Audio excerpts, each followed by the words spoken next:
Pernah ada seorang tua yang hidup di desa kecil. Meskipun ia miskin, semua orang cemburu kepadanya karena ia memiliki kuda putih cantik. Bahkan raja menginginkan hartanya itu.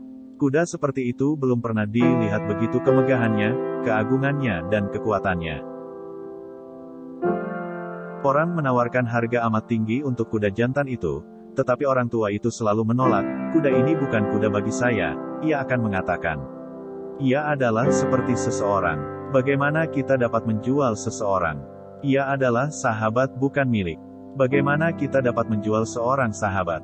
Orang tua itu miskin dan godaan besar. Tetapi ia tetap tidak menjual kuda itu. Suatu pagi ia menemukan bahwa kuda itu tidak ada di kandangnya. Seluruh desa datang menemuinya. Orang tua bodoh, mereka mengejek dia. Sudah kami katakan bahwa seseorang akan mencuri kudamu. Kami sudah peringatkan bahwa kamu akan dirampok. Anda begitu miskin. Mana mungkin Anda dapat melindungi binatang yang begitu berharga? Sebaiknya Anda sudah menjualnya. Anda boleh minta harga apa saja. Harga setinggi apapun akan dibayar juga. Sekarang kuda itu hilang dan Anda dikutuk oleh kemalangan. Orang tua itu menjawab, jangan bicara terlalu cepat. Katakan saja bahwa kuda itu tidak berada di kandangnya. Itu saja yang kita ketahui, selebihnya adalah penilaian. Apakah aku dikutuk atau tidak? Bagaimana kalian dapat ketahui itu? Bagaimana kalian dapat menghakimi? Warga desa itu pun protes, jangan menggambarkan kami sebagai orang bodoh. Mungkin kami bukan ahli filsafat, tetapi filsafat hebat pun tidak diperlukan untuk menilai ini. Fakta sederhana bahwa kudamu hilang adalah kutukan untukmu. Orang tua itu berbicara lagi, yang aku tahu hanyalah bahwa kandang itu kosong dan kuda itu pergi. Selebihnya aku tidak tahu. Apakah itu kutukan atau berkat? Aku tidak dapat katakan. Yang dapat kita lihat hanyalah sepotong saja. Siapa yang tahu apa yang akan terjadi nanti? Orang-orang desa tertawa. Menurut mereka orang tua itu gila. Mereka memang selalu menganggap dia orang bodoh. Kalau tidak, ia akan menjual kuda itu dan hidup dari uang yang diterimanya. Sebaliknya, ia seorang tukang potong kayu miskin. Orang tua yang memotong kayu bakar dan menariknya keluar hutan lalu menjualnya. Uang yang ia terima hanya cukup untuk membeli makanan, tidak lebih. Hidupnya sengsara sekali. Sekarang ia sudah membuktikan bahwa ia betul-betul bodoh. Sesudah 15 hari, kuda itu kembali. Ia tidak dicuri, akan tetapi ia lari ke dalam hutan. Ia tidak hanya kembali, ia juga membawa sekitar selusin kuda liar bersamanya. Sekali lagi penduduk desa berkumpul di sekeliling tukang potong kayu itu dan mengatakan, orang tua, kamu benar dan kami salah. Yang kami anggap kutukan sebenarnya berkat buatmu.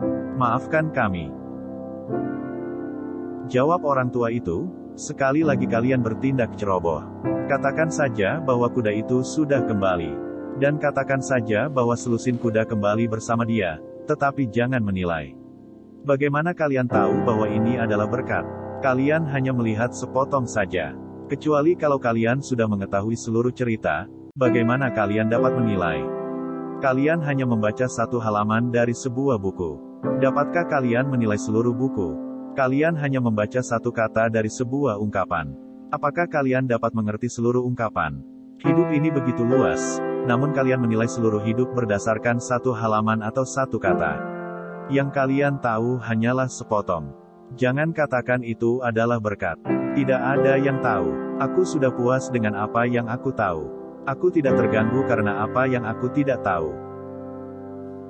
Barangkali orang tua itu benar, mereka berkata satu kepada yang lain. Jadi mereka tidak banyak berkata-kata. Tetapi di dalam hati mereka tahu ia salah. Mereka tahu itu adalah berkat. 12 kuda liar pulang bersama satu kuda. Dengan kerja sedikit, binatang itu dapat dijinakkan dan dilatih, kemudian dijual untuk mendapatkan banyak uang. Bagaimana mungkin itu bukan sebuah berkat? Orang tua itu mempunyai seorang anak laki-laki. Anak muda itu mulai menjinakkan kuda-kuda liar itu. Setelah beberapa hari, ia terjatuh dari salah satu kuda dan kedua kakinya patah. Sekali lagi orang desa berkumpul di sekitar orang tua itu dan menilai. Kamu benar, kata mereka, kamu sudah buktikan bahwa kamu benar. Selusin kuda itu bukan berkat. Mereka adalah kutukan. Satu-satunya putramu patah kedua kakinya dan sekarang dalam usia tuamu kamu tidak ada siapa-siapa lagi untuk membantumu. Sekarang kamu lebih miskin lagi. Orang tua itu berbicara lagi, ya, kalian kesetanan dengan pikiran kalian untuk menilai, menghakimi. Jangan keterlaluan. Katakan saja bahwa anakku terjatuh dari kuda dan kakinya patah. Siapa yang tahu itu sebuah berkat ataupun kutukan? Tidak ada yang tahu. Kita hanya mempunyai sepotong cerita. Hidup ini datang sepotong-sepotong. Maka terjadilah 2 minggu kemudian negeri itu berperang dengan negeri tetangga. Semua anak muda di desa diminta untuk menjadi tentara. Hanya anak si orang tua itu yang tidak dipanggil karena ia sedang terluka. Sekali lagi orang desa itu berkumpul di sekitar orang tua itu sambil menangis dan berteriak karena anak-anak mereka sudah dipanggil untuk bertempur. Sedikit sekali kemungkinan mereka akan kembali. Musuh sangat kuat dan perang itu akan dimenangkan musuh. Mereka mungkin tidak akan melihat anak-anak mereka kembali. Kamu benar, orang tua. Mereka menangis, Tuhan tahu kamu benar. Tuhan telah membuktikannya. Kecelakaan anakmu merupakan berkat. Kakinya patah, tetapi paling tidak ia ada bersamamu saat ini. Sedangkan anak-anak kami pergi untuk selama-lamanya. Orang tua itu berbicara lagi, tidak mungkin untuk berbicara dengan kalian. Kalian selalu saja menarik kesimpulan. Tidak ada yang tahu. Katakan saja seperti ini, anak-anak kalian harus pergi berperang, sedangkan anak saya tidak. Tidak ada yang tahu apakah itu berkat atau kutukan. Tidak ada yang cukup bijaksana untuk mengetahui. Hanya Allah yang tahu. Orang tua itu benar. Kita hanya tahu sepotong dari seluruh kejadian. Kecelakaan-kecelakaan dan kengerian hidup ini hanya merupakan satu halaman dari buku besar. Kita jangan terlalu cepat menarik kesimpulan. Kita harus simpan dulu penilaian kita dari badai-badai kehidupan sampai kita ketahui seluruh cerita. Saya tidak tahu dari mana si tukang kayu belajar menjaga kesabarannya. Mungkin dari tukang kayu lain di Galilea. Sebab tukang kayu itulah yang paling baik mengungkapkannya, sebab itu janganlah kamu khawatir akan hari besok, karena hari besok mempunyai kesusahannya sendiri. Kesusahan sehari cukuplah untuk sehari. Matius 6 ayat 34. Thanks for watching my video. Don't forget to like and subscribe. Thank you. Bye bye.